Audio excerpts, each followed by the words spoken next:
ஹாப்பியா தானே இருக்கணும். அந்த குடும்பம் அழியணுங்கிறது தானே என்னோட நோக்கமே.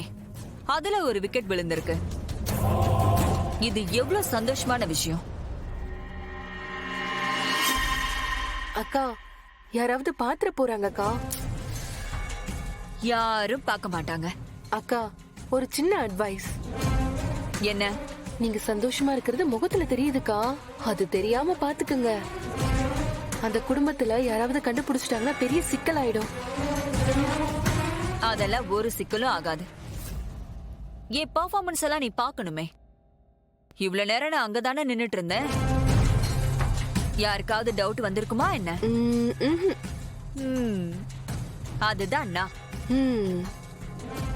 இன்னொரு முக்கியமான விஷயம், அபிராமிய சுட்ட அந்த துப்பாக்கியை எடுத்து நான் பத்திரமா வச்சுட்டேன்.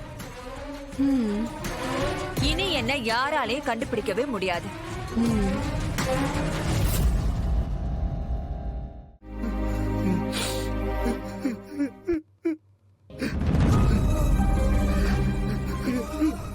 அழாதீங்கப்பா, ப்ளீஸ்ப்பா.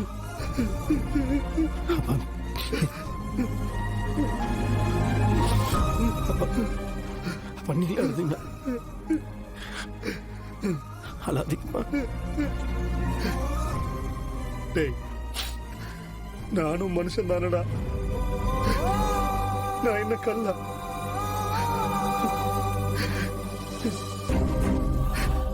உங்க அம்மா கூட 35 வருஷம் சேர்ந்து வாழ்ந்திருக்கண்டா. அவ என் உசுர்ல கலந்தவடா. அவளை இப்படி பாக்குறதுக்கு என்னால முடியலடா. எத்தனையோ தடவை நான் அவளை திட்டி இருக்கேன், சண்டை போட்டிருக்கேன்.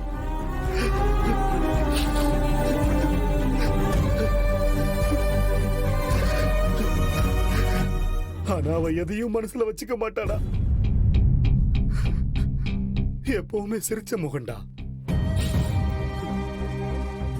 அவ எனக்கு நல்லது மட்டும்தான்டா பண்ணிருக்கா. நம்ம வீட்டோட மகாலட்சுமிடா. இன்னைக்கு நான் கட்டியிருக்கனே இந்த கரவேட்டி, நான் உட்கார்ந்திருக்கிற அமைச்சர் பதவி,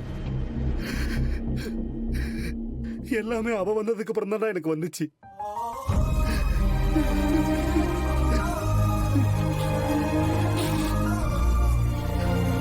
எங்களுக்குள்ள எவ்வளவு வருத்தம் இருந்தாலும்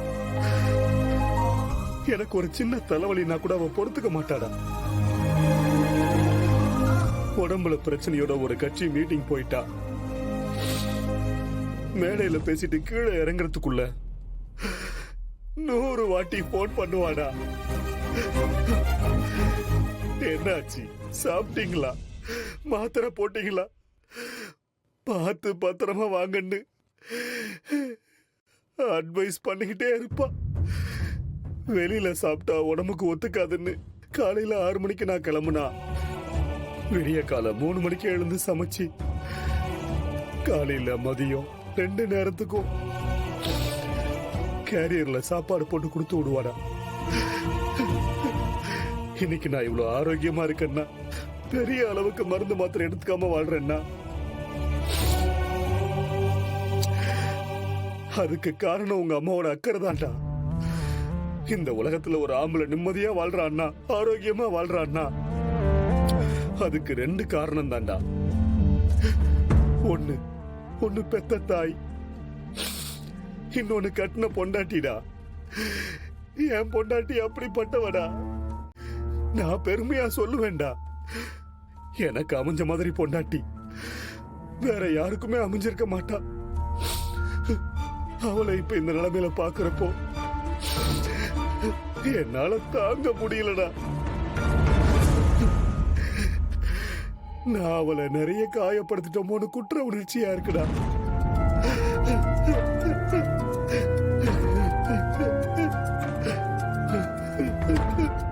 ஆமாண்டா, சில விஷயம் சொல்லும் போதெல்லாம் உனக்கு என்ன தெரியும், உன் வேலையை மட்டும் பாருன்னு எத்தனை வாட்டி எடுத்தறிஞ்சு பேசியிருப்பேன். அத அவ மனசுலயே வச்சுக்கல. எனக்கு குற்ற உணர்ச்சியா இருக்குடா. அவ வேணாம்னு தடுத்து நான் ஒரு காரியத்துக்கு போய் ஜெயிச்சதே இல்லடா. ஏன்னா அவளுக்கு தெரியும் நான் தான் வீட்டுல இருக்கிறவனுக்கு என்ன தெரிஞ்சிட போகுதுன்னு பெருசா எடுத்துக்க மாட்டேன். தேவித்ரி, இந்த பாராட்டு விழா கூட துளசி தரணா நடத்துறதுக்கு ஏற்பாடு பண்ணுச்சு. அவன் கூடவே இருந்து நான் இத்தனை வருஷமா வாழ்ந்துகிட்டு இருக்கேன். எனக்கு அப்படி ஒரு எண்ணம் தோணல. அப்ப நான் சுயநலவாதி தான்ல.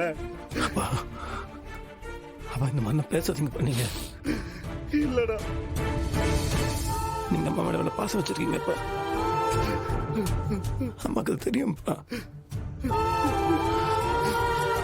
அவங்களுக்கு ஒன்றும் ஆகாது. அவங்க வந்துருவாங்கப்பா.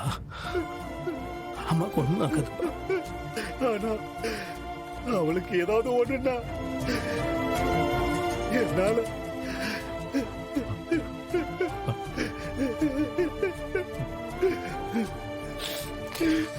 பாலாதீங்கப்பா.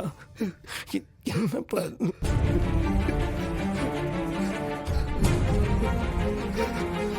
பொண்டாட்டியை இழந்தவன் பாதி பணத்துக்கு சமம். அந்த நரகத்துல என்னால வாழ முடியாதுடா. அப்பா, கடவுளே, நான் ஏதாவது தப்பு பண்ணிருந்தா என்ன மன்னிச்சிடு. என் பொண்டாட்டியை எப்படியாவது மீட்டு கொடுத்துருப்பா. மீட்டு கொடுத்துருப்பா. அப்பா அழாதீங்கப்பா ப்ளீஸ்ப்பா. ஒன்றும் ஆகாதுப்பா. என்ன பாருங்க, நீங்க பாருங்க, நீங்க பாருங்க, அம்மாவுக்கு ஒன்றும் ஆகாது.